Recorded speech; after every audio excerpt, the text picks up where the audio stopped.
Alright, looking at Team Brazil today, number 23 in the world, a country that's put several players into MLB and NPB, all recently, and has been to the WBC before, that coming in 2013. That was when Brazil really introduced themselves to the baseball world. They were placed in a qualifier group with Panama, Colombia, and Nicaragua. Quite a tough group, hard to imagine that happening now. Brazil was considered the weakling in the group and expected to finish last. Instead, they went 3-0, beating Panama, Colombia, and Panama again to qualify for the WBC. At the 2013 WBC, they played tough against Japan in their first game, losing 5-3. Second game, another good one, lost to Cuba 5-2. Then, disappointingly, lost their last game to China 5-2, and were relegated to the qualifiers. In the 2017 qualifier, they went 1-2, lost to Israel and Great Britain. In the 2023 qualifier, they were one win away from getting back to the WBC, lost to Panama, then lost to Nicaragua, a team they had beaten earlier. After that, they were second at the Pan American Games next to Colombia, finishing ahead of Mexico, Panama, Dominican Republic, Cuba, and Venezuela. In the 2024 South American Championship, they were silver medalists once again, losing to Argentina in the title game. For this WBC qualifier, they'll get started on Sunday, March 2nd versus Colombia, the team favored to win this group. On Monday, they meet Germany. Tuesday, China. Wednesday is a day off. And Thursday will feature a rematch between the second and third place teams from the round robin. Winner gets the last spot in the WBC. The order that most people are picking is Colombia first, Brazil second, Germany third, and China fourth. But there's not much of a gap between Brazil, Germany, and China, and Colombia is definitely not invincible, so every game's going to be important here.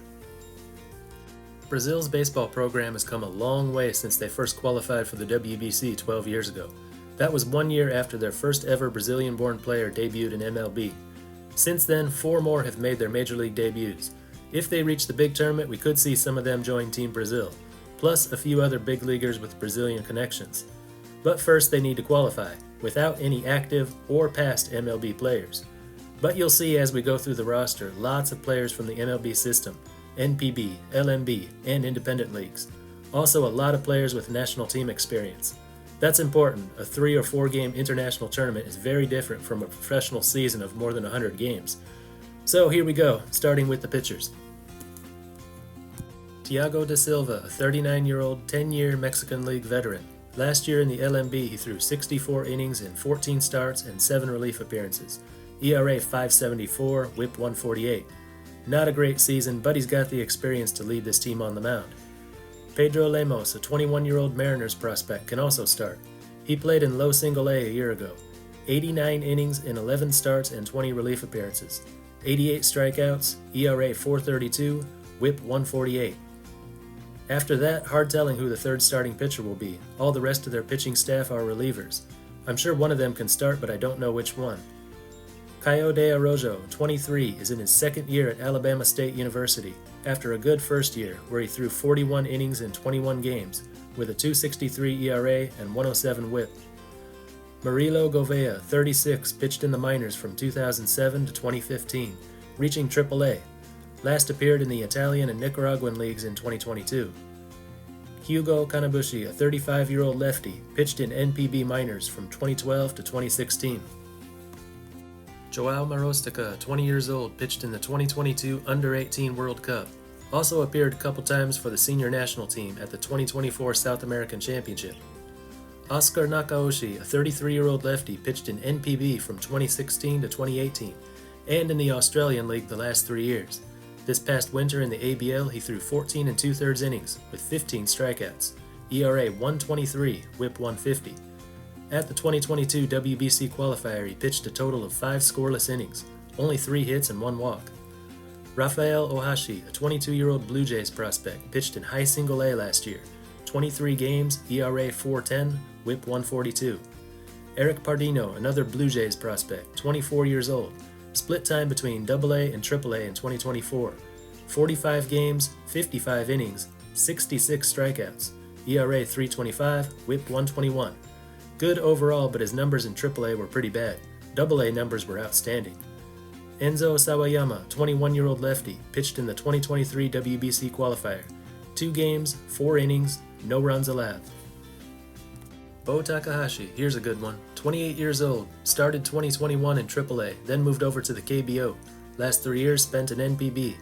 Last year with the Cebu Lions, 33 games, 72 innings, 48 strikeouts, ERA 3.22, WHIP 134. Heitor Tokar, 24 years old, was in the minors from 2018 to 2022, reaching high single A.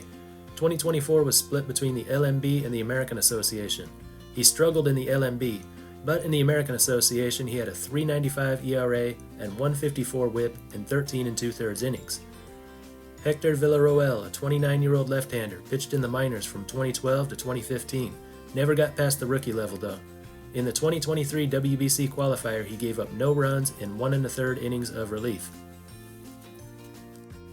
So that's their pitching. Questions about who will be the starting pitchers, but that's a really good bullpen they've got. 5 relievers who are either in NPB, the minors, or independent ball in 2024. Takahashi averaged more than 2 innings per appearance last year. Pardino is also good for more than just 1 inning. They can get a lot of use out of this bullpen. Also, several relievers returning from the last WBC qualifier team. Nakaoshi, Sawayama, and Villarroel totaled 10 1/3 scoreless innings of relief at the last qualifier, and they're all back for this one.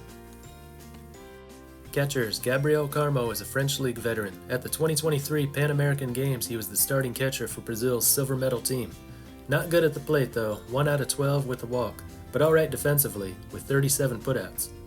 Gabriel Gomes, only 20 years old, has been in the Reds organization the last few years. In 2024 at the rookie level, 29 games, 2 home runs, 3 for 3 in stolen bases, 429 on base percentage, 831 OPS. Pretty good. And Matthias Lellis, a 22-year-old former A's prospect. His last season was 2023 at the rookie level.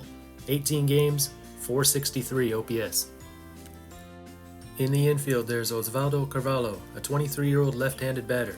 In the 2022 South American Championship, he was Brazil's starting shortstop, with a 400 on-base percentage and 500 slugging in the 6 games. Vidor Ito, 30 years old, another left-handed hitter, played college ball in Japan. At the last WBC qualifier, he was the starting shortstop, batted second, but was 1 out of 14 at the plate.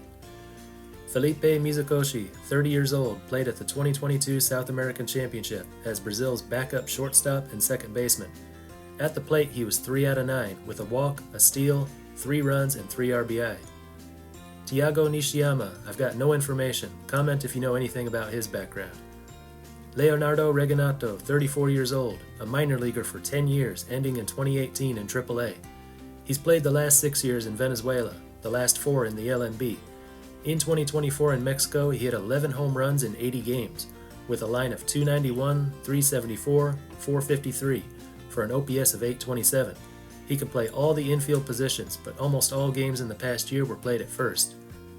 And Lucas Hojo, now 30, played at the rookie level for the Phillies more than a decade ago.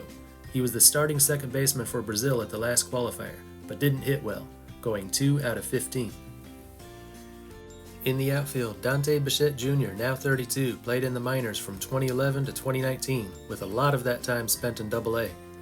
Gabriel Maciel, 26 years old, a switch hitter who played in the minors until 2022, reaching high single-A. Frontier League in 2024, 67 games, 14 stolen bases, with a 344 on-base percentage. Victor Mascai, a 24-year-old left-handed batter, played in the minors till 2022, reaching low single-A. In the 2022 season, he hit 9 home runs in 65 games. Lucas Ramirez, only 19, son of Manny Ramirez, was drafted by the Angels last year. And Daniel Yonemura, 33 years old, played independent ball in Japan last year. Led the Hokkaido Frontier League in batting and on-base percentage, a 421 average and a 530 on-base percentage. He's listed as an outfielder here, but he can play all infield positions as well. So their hitters come from a variety of places, not many returning from the last qualifier team, and those who are returning didn't do so well last time. I'm guessing they didn't have too many options in the infield. Some players from the South American Championship team, not sure how well that'll translate to a WBC qualifier though. Looking at these hitters' accomplishments around the world, they got some with power, some with speed that can get on base. All the needs seem to be met if you look at it that way, and so many of them have played in the Major League system. Looks like a better group of hitters than what China and Germany are bringing.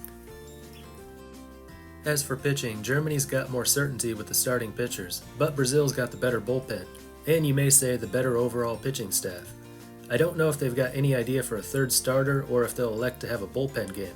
That'll be an important decision to make. And if they decide on having a bullpen game, which team do they do it against? Another tough call to make.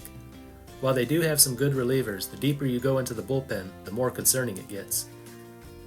But you've got to like this team's chances. They should be favored over China and Germany, but they are upset prone in both cases. They're capable of upsetting Colombia, but I'd say it's not likely. Besides, no difference between first and second here, but a world of difference between second and third. Anyway, that's all for this one. Until next time, this is Baseball International. See ya!